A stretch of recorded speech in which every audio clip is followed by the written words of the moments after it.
For the past several decades, humanity has been accompanied by a dream: technological development creating an evolved, righteous, and rich society, where, one by one, solutions would be found for the world's remaining problems. We imagined the year 2000 as a time when words like war, terror, poverty would have lost their meaning. Unfortunately, even though it is hard to accept, our reality is different from this dream. We live in the absurdity of wars, terror, suffering, and material and spiritual poverty. In certain nations where the people live in a period of relative peace, war is just a word heard on television. In reality, war is death, destruction, poverty, pain, the failure of human civilization.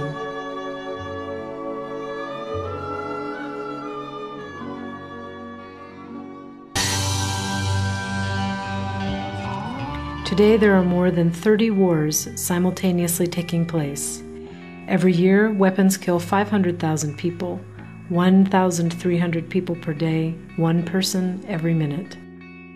World military expenditure has notably increased in recent years, reaching $1,120 billion in 2005. Half of this was spent by the USA, followed by the United Kingdom, France, Japan, and China. The ranking of horrors then continues with Germany, Italy, Saudi Arabia, Russia, India, South Korea, Canada, Australia, Spain, and Israel. The total outlay of these 15 countries constitutes 84% of world military spending. These are absurd figures when we consider that the G8 summit in 2005 earmarked only $50 billion to support Africa. Industrialized countries are the leading exporters of small arms. The 5 countries which are permanent members of the United Nations Security Council control 88% of the global weapons market.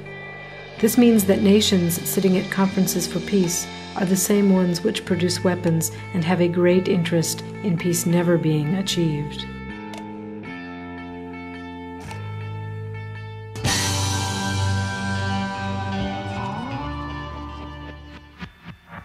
In 1945, 2 nuclear bombs were tested on the cities of Hiroshima and Nagasaki against a country which was already collapsing and ready to surrender.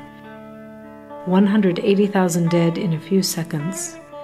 The nuclear horror was added to the horror of the concentration camps.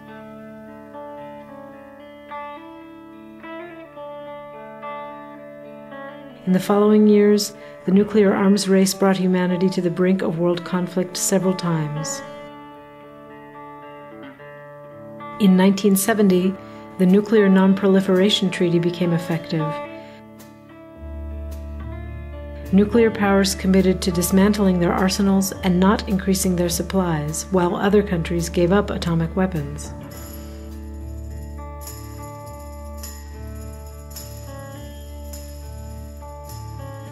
In the 1980s, Gorbachev and the authors of Perestroika, in a moment of high international tension, began a policy of one-sided disarmament. It seemed that the danger of an atomic war was over and that an era of reduced tension was beginning. In the early 90s, agreements between the United States and Russia brought about the dismantling of many thousands of tactical nuclear warheads.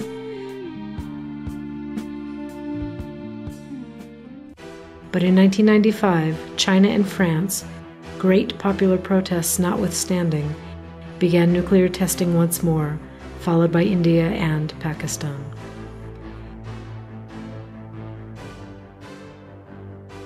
In May 2005, the 7th Conference of Revision of the treaty failed.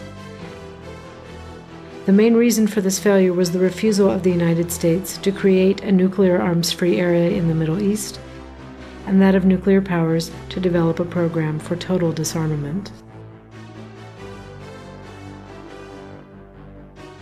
NATO acts outside the treaty's agreements, openly violating it.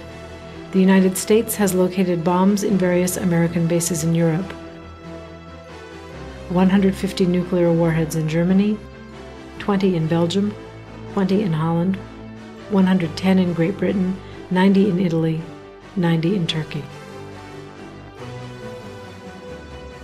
Today, the United States continues following an old plan, the Star Wars shield. They want to install missiles capable of intercepting possible enemy attacks. In Europe, the US has always tried to avoid a possible nuclear conflict striking their territory by trying to shift the prospective war theater to other continents, such as Europe.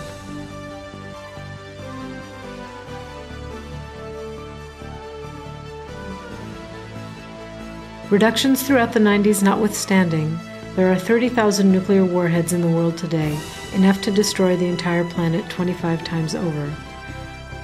According to official data, Russia has admitted owning 20,000 bombs, the United States 10,500, France 450, China 400, Great Britain 185, and, according to international observers, Israel owns at least 200 bombs, followed by India, Pakistan, and North Korea.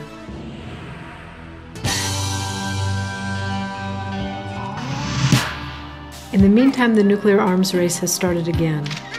In 2004, Russia carried out 16 experimental explosions of balloons.